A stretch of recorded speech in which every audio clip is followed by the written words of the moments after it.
Stop the glorification of violence in our society. This includes the gruesome and grisly video games that are now commonplace.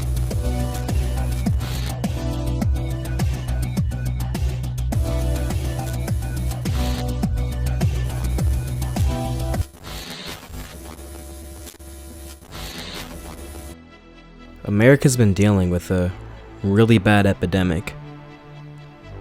Mass shootings. From Dayton to El Paso to Las Vegas to Florida, the amount of death that we've seen in this country as of late has been truly heartbreaking, and it really only seems to be getting worse. So how do we stop it? Why is this happening? Is there a cause? These are the questions everyone wants the answer to, and everyone thinks they have the answer to these questions, but no one actually knows. At least not yet. Due to this, Americans have really been forced to watch the media attempt to answer these questions factually. And as you know, they failed. This is because the answers are so complicated that simplifying it down to one factor does not work, especially when that factor has never been proven or even implied to be a cause of said violence. In this video essay, I don't plan on attempting to provide an answer to any of these questions.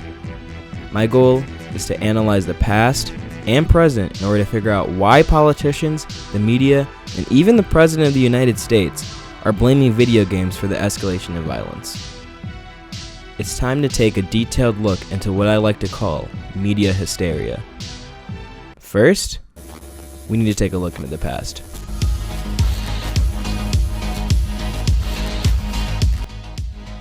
So what's causing this media response? To many, this media outrage is simply an attempt at deflecting the blame onto video games and off of any other cause that could possibly hurt their agenda. An example being, someone who is in support of legal gun ownership, wanting the blame to be shifted off of guns. While I do believe that some of this biased coverage is caused by deep-rooted agendas, I also think that there are many people who genuinely are scared of the way video games are affecting our youth. The general public is known to ignore evidence and logic in order to back up any idea they've gained from a lack of understanding of whatever medium is in question.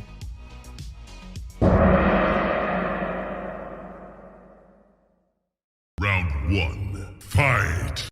Back in 1954, there is a trial that involved a psychiatrist named Frederick Wortham, who argued against Bill Gaines, a publisher and editor for EC Comics. They argued during a Senate hearing held by a senator whose name I'm not even going to try to pronounce. Here's a quote for Wortham's statement.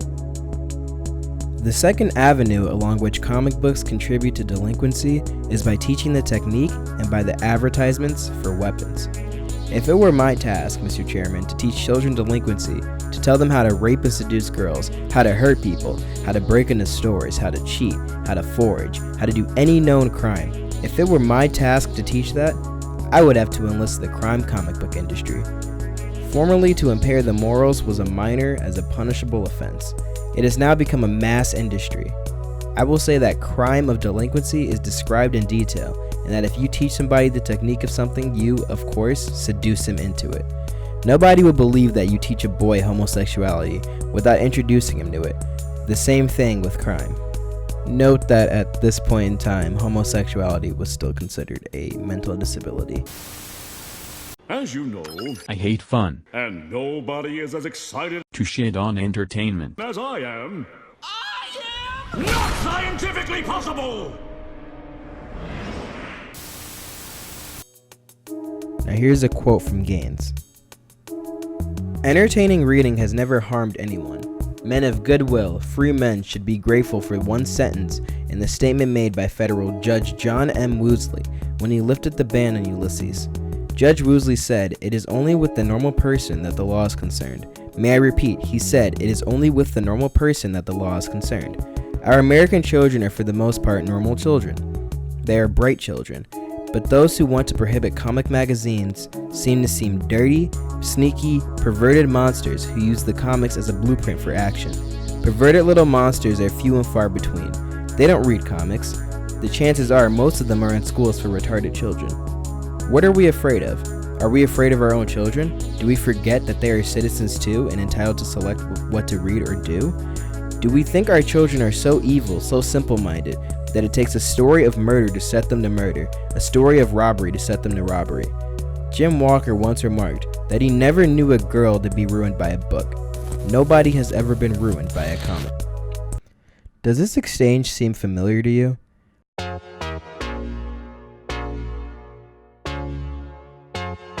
Wortham is using faulty science and an opinion to feed into a hysteria the Senate decided to run with. The comic industry was backed into a corner.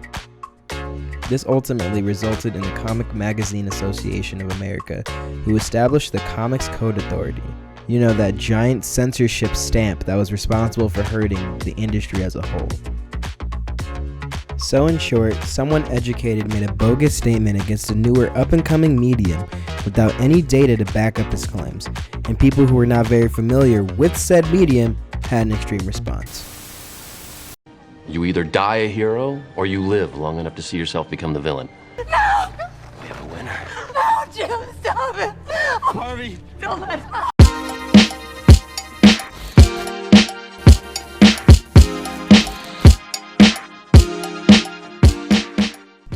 So what really is the relationship between video games and violence?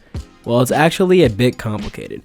Often when studying the relationship between two different things, that being video games and levels of violence, it's important to always keep in mind that correlation does not equal causation. So while you can prove there is a positive correlation between, say, violent video games and levels of violence, you can't say one causes the other. What sounds more reasonable to you? Violent video games create violent people? Or violent people like to play violent video games? To people who don't play video games, obviously the latter makes more sense.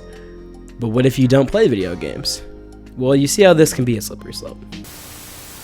They do not, because they're not 18 yet. Well, I don't know about you, but my kids don't have any constitutional You rights don't in the think Cleveland so? household. No. Well, one of the arguments that the court has was that Oh, I got dead again. This game stinks.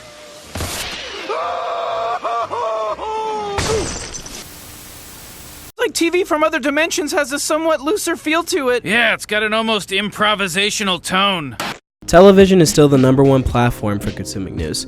According to an article by the Pew Research Center, all sources in the description by the way, 50% of US adults often get TV-based news, either from local TV, about 46%, cable, 31%, or network, 30%, or also some combination of the three.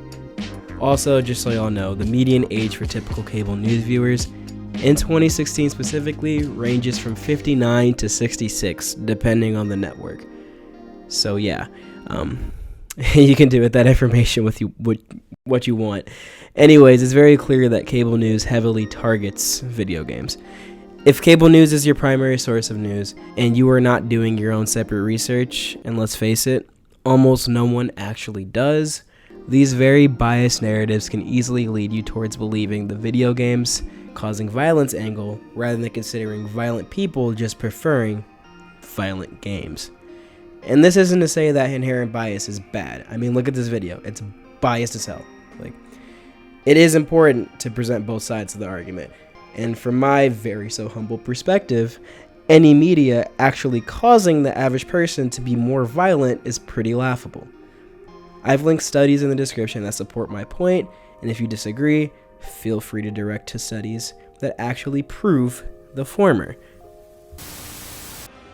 Video games are harmless. From my point of view, Video game bad. we'll let you all know.